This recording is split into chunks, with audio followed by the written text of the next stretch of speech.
কিসের মাথা কিসের পা। বিড়াল সেই অতিথি পাখি ধরে নিয়ে আসলো রান্না করার জন্য।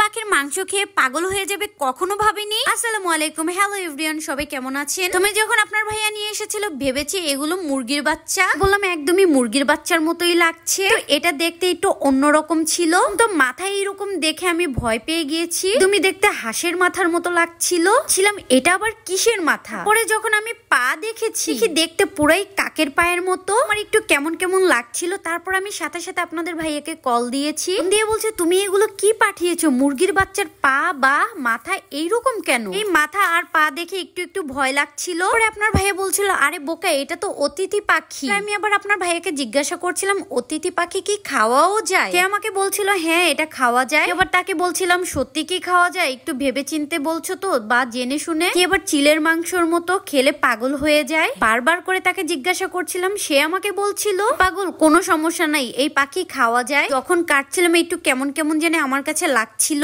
আর করার স্বামীর আদেশ পালন করতেই হবে, তাই আমি খুব সুন্দরভাবে সবকিছু কাটছিলাম। কি ডানাগুলো দেখে একটু কেমন কেমন লাগছিল, পাখির মাংসটা কেমন জানি একদম লাল লাল ছিল, একদম অন্যরকমই লাগছিল। যাই হোক ওইদিকে আমি ভালোভাবে সবকিছু কেটে ফেলেছি, কিন্তু মাথা আর পা বললাম আমি ফেলে দিয়েছি। এদিকে ভয়ে ভয়ে কাটতে যেয়ে কিটার পিঠটাও কেটে ফেলেছি, পরে সাথে সাথে আমি ধুয়ে ফেলেছি যাতে তিতা না লাগে। এদিকে তো দুইটা পাখি একেবারে সুন্দরভাবে আমি কেটে ফেলেছি। আর দেখেন মাংসগুলো বললাম একদমই লাল লাল, বললাম একটু কেমন কেমন লাগছিল। গরুর কলিজা দেখতে যেমন সেম এই পাখিটার মাংসের রংটাও সেই রকম কালার। তো আমি খুব ভালোভাবে ধুয়ে ফেলেছি। পরে দুইটা পাখি এই এক বাটি গোস হয়েছে। এদিকে দেখেন পাখির রানটা কত ছোট। আমি এইগুলোকে খুব সুন্দরভাবে রান্না করব। প্রথমে আমি সরিষার তেল দিয়ে দিয়েছি। আমি বললাম জীবনে কখনো অতিথি পাখি রান্না করিনি, আজকে প্রথমবারের মতো রান্না করব। ইউটিউবে আমি অনেক অতিথি পাখির রেসিপি খুঁজেছি, কিন্তু কোথাও আমি রেসিপি খুঁজে পাইনি, কেন আমি জানি না। ইউটিউবে সবকিছুর রেসিপি আছে, কেন জানি অতিথি পাখির রেসিপিটা আমি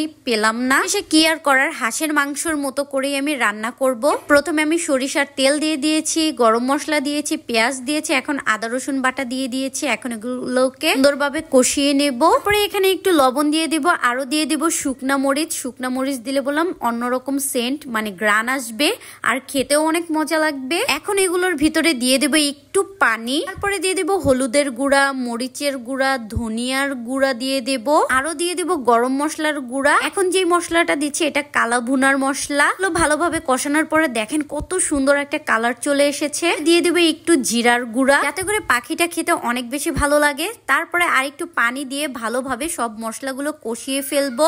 পরে ভালোভাবে এখানে আমি অতিথি পাখিটা দিয়ে দেব।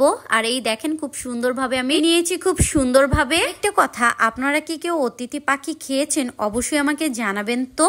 তারপরে এই তো আমি অতিথি পাখিটা দিয়ে দিয়েছি, ভালোভাবে মশলা এর গায়ে মাখিয়ে ফেলবো, মানে এর সাথে মশলাগুলো খুব সুন্দরভাবে মাখিয়ে ফেলেছে। এখন এর ভিতরে পানি দিয়ে দেবো, যাতে করে পাখির মাংসটা ভালোভাবে সিদ্ধ হয়। আর দিয়ে দিব কাঁচামরিচ, সাথে দিয়ে দিব দেশি রসুনের কিছু কোয়া, একটু বেশি করে দিব। সত্যি কথা বলতে এই পাখিটা এত বেশি মজা হয়েছে, সবাই খেয়ে একদম পাগল হয়ে গিয়েছে। পাখিটা কাটার সময় আমার একটু কেমন কেমন লাগছিল, তাই আমি আর এই মাংসটা খাইনি। সবাই বলেছে অনেক বেশি মজা। অবশ্যই আপনারা জানাবেন তো এই পাখিটা কি আসলেই এত মজা? তিতি পাখি।